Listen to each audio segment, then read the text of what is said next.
So I saw your question on discussion board. You've got a circle with a radius of 9 yards, and you got a sector here, 40 degrees, and you want to find the area of that sector. So I just rewrote it. Radius is 9 yards.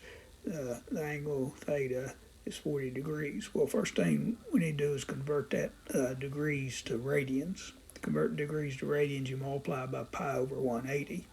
So 40 times pi over 180, that's 40 pi over 180, and 40 over 180 can be simplified to 2/9. You can divide both of them by 20.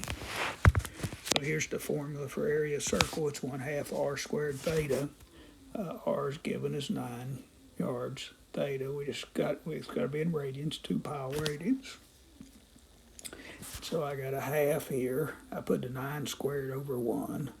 And then 2 pi ninths, and then just mark out, you can mark the 2's out, one's in the bottom, one's in the top, and you got a 9 here, and mark out, you just be left with 1 9.